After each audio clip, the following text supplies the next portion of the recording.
আসসালামু আলাইকুম এভরিওয়ান, সবাই কেমন আছেন? কুরবানির মধ্যে যখন সবার গরুর মাংস খাইতে খাইতে একদম অরুচি হয়ে যায়, তখন এরকম একটা রেসিপি হলে তো কথাই নাই। সুন্দর একটা ডিম পটলের রেসিপি। আমি এখানে 3টে ডিম আর 3টা আলু কেটে সেদ্ধ করতে দিয়েছি। আর এদিকে আমি পটলগুলো সুন্দর করে চোকা ছাড়িয়ে নিচ্ছি। পটলগুলোর চোকা ছাড়ানো হয়ে গেলে পটলগুলো আমি সুন্দরভাবে কেটে নেব। এখানে আমি 4টার মতো পটল ইউজ করেছি। এই তো আমার আলু পটলগুলো কাটা সব কমপ্লিট। আলুগুলো সেদ্ধ করে নিয়েছি, ডিমটাও সেদ্ধ করে নিয়েছি, পেঁয়াজটাও আমি সুন্দর করে ঝুরি করে কেটে নিয়েছি। এখন আমি একটা প্যানে সরিষার তেল ইউজ করেছি। আপনারা চাইলে সয়াবিন তেল ইউজ করতে পারেন, কোনো সমস্যা নাই। একটা প্যানে আমি সরিষার তেল দিয়ে দিয়েছি। তেলটা একটু গরম হয়ে আসলে তেলের মধ্যে আমি ডিমগুলো ছেড়ে দিব, দেন ডিমগুলো সুন্দর মতো ভেজে নেব। ডিমগুলো আস্তে আস্তে আমি ভেজে নিব। ডিমগুলো ভাজলে আসলে ডিমগুলো থেকে সুন্দর একটা ফ্লেভার আসে। তো ডিমগুলো ভাজা শেষ হয়ে গেলে ডিমগুলো আমি একটা বাটিতে উঠাই নেব। বাটিতে উঠাই নেওয়ার পরে আমি এই তেলে পটলগুলোও ভালোভাবে ভেজে নেব। পটলগুলো আমি আস্তে আস্তে লো হিটে সুন্দর মতো ভেজে নেব। তারপর আমি পেঁয়াজ কুচিগুলোও সেই তেলের মধ্যে দিয়ে দিয়েছি ভাজার জন্য।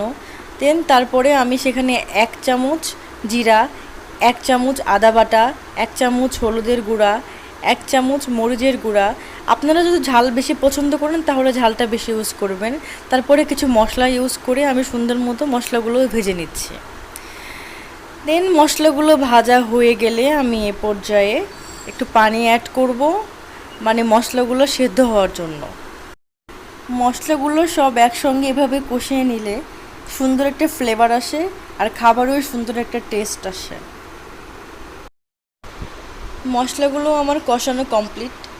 এ পর্যায়ে আমি আলু আর পটল মশলাগুলোর মধ্যে দিয়ে দিব।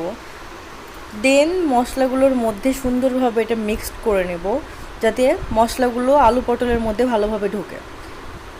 বেশ কিছুক্ষণ আলু পটলগুলো মশলাগুলোর সঙ্গে কষিয়ে নেওয়ার পরে আমি সামান্য কিছু পানি দিয়ে দিয়েছি। সামান্য কিছু পানি দিয়ে এগুলো সেদ্ধ করে নেওয়ার জন্য। আমি এর মধ্যে ডিমও অ্যাড করে ফেলছি অলরেডি। মিডিয়াম হিটে কিছুক্ষণ রান্না করার পরে আমার তরকারিটা প্রায় হয়ে আসছে। আলু পটল অলরেডি সেদ্ধ হয়ে গেছে। তো এই পর্যায়ে আমি চুলার জালটা একটু লো করে দেব।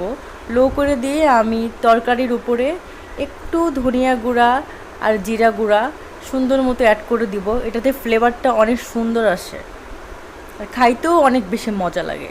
দেখেন কতটা ইয়ামি লাগতেছে দেখতে, আর খাইতেও ততটা ইয়ামি। এই গরুর মাংস খাইতে খাইতে যখন একটু অরসে চলে আসে, তখন এরকম একটা রেসিপি হলে তো কথাই নাই। 1 প্লেট ভাত এমনি এমনি সাবার হয়ে যাবে।